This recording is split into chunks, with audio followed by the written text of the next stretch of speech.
ముందుగా మిత్రులందరికీ నమస్కారం. రథసప్తమి అనేది మన హిందూ సంప్రదాయాల్లో అత్యంత పవిత్రమైన పర్వదినం. అసలు ఈ రథసప్తమి అంటే ఏమిటి, రథసప్తమి రోజు ఏం చేయాలి అనే విషయాల గురించి శాస్త్రీయ పరంగాను మరియు విజ్ఞాన పరంగాను తెలుసుకుందాం. ఈ వీడియోని స్కిప్ చేయకుండా చివరి వరకు చూడండి.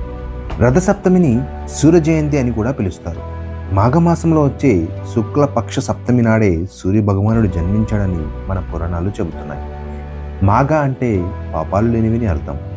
పుణ్యాన్ని ప్రసాదించే మాసం కాబట్టి ఈ మాసాన్ని మాఘమాసం అంటారు. దీని గురించి శాస్త్రం మరియు విజ్ఞాన పరంగా క్లుప్తంగా తెలుసుకుందాం. శాస్త్రీయ పురాణ ప్రకారము సూర్యుడు ఈ రోజునే తన 7 గుర్రాల రథంపై ఉత్తర దిశగా ప్రయాణంని ప్రారంభిస్తాడు. అంటే దక్షిణయానం ముగిసి ఉత్తరాయణ పుణ్యకాలం వేగం పుంజుకునే సమయం. దీనినే సూర్యుడు మకర రాశి ప్రవేశం అంటారు. ఇంకా విజ్ఞానపరంగా తీసుకుంటే ఈ సమయంలో భూమి ఉత్తరార్ధగోళం సూర్యుని వైపు ఎక్కువగా తిరుగుతుంది. తద్వారా సూర్యరశ్మి తీవ్రత పెరుగుతుంది. ఇది శీతాకాలం నుండి వసంతకాలంలోకి మార్పును సూచిస్తుంది. ఆరోగ్యం భాస్కరాదిచ్చేత్ అని మన శాస్త్రాల్లో చెబుతున్నాయి. అంటే ఆరోగ్యం కోసం సూర్య భగవాన్ని పూజించాలని అర్థం. ఇంకా సూర్య భగవానుడు 7 గుర్రాల అంతరార్థాన్ని తెలుసుకుందాం. విశ్వం ఒక వృత్తంలా భావిస్తే దానికి 360 డిగ్రీలు ఉంటాయని గణిత శాస్త్రం చెబుతుంది.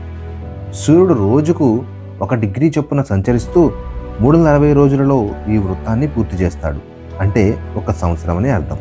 అందుకే జ్యోతిష్కులు ఈ సృష్టి చక్రాన్ని 12 రాశులుగా విభజించి ఒక్కొక్క రాశిని 30 డిగ్రీలుగా విభజించారు. సూర్యుడు ఒక్కొక్క రాశిలో సంచరించే కాలాన్ని 1 మాసంగా పరిగణించారు. సూర్యరథానికి ఉండే 7 గుర్రాలు కేవలం జంతువులు కావు, అవి ప్రకృతి నియమాలకు ప్రతీకలు. ఈ 7 గుర్రాలు 7 వారాలకు సంకేతాలు. ఈ 7 గుర్రాలను వేద ఛందస్సులు అని అంటారు.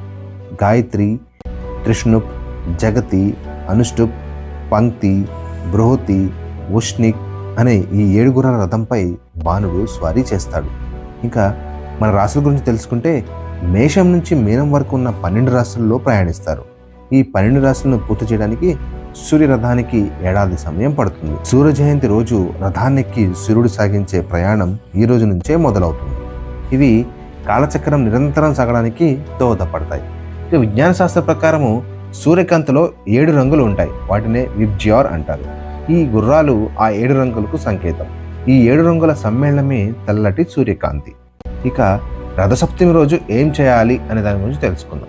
అరుణోదయ స్నానం అంటే సూర్యోదయానికి ముందే స్నానం చేయాలి.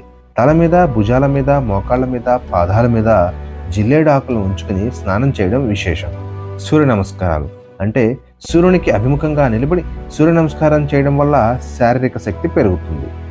ఆర్ఘ్యం వదలడం అంటే రాగి పాత్రలో నీరు, అక్షతలు, పువ్వులు వేసి సూర్యునికి ఆర్ఘ్యం సమర్పించాలి. ఇంకా పరమాన్నం అంటే క్షీరాన్నం. ఇంటి ముందర ఆవు పేడతో పిడకలు వేసి కొత్త పాత్రలో పాలు పోసి ఎండ తగిలేలా పరమాన్నం వండాలి. ఆ పాలు పొంగేటప్పుడు సూర్యుడి వైపు పొంగడం శుభప్రదంగా భావిస్తారు. ఈ రోజున ఆదిత్య హృదయం పఠించడం వల్ల మానసిక ధైర్యం, విజయం లభిస్తాయి.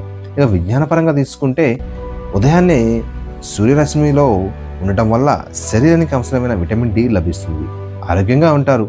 విటమిన్ డి మనకు ఎంత అవసరమో మీ అందరికీ తెలుసు కదా. ఇక రథసప్తమి నాడు జిల్లేడాకులను తల మీద పెట్టుకుని స్నానం చేయడం వల్ల జిల్లేడులో ఔషధ గుణాలు ఎక్కువ.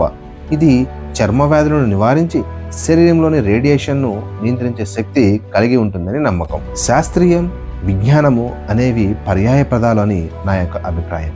మీ అభిప్రాయాన్ని కమెంట్ ద్వారా తెలియచేయండి. ఈ వీడియోని లైక్ చేయండి, సబ్స్క్రైబ్ చేయండి, బెల్ ఐకాన్ని ప్రెస్ చేయడం మర్చిపోకండి. Thank you.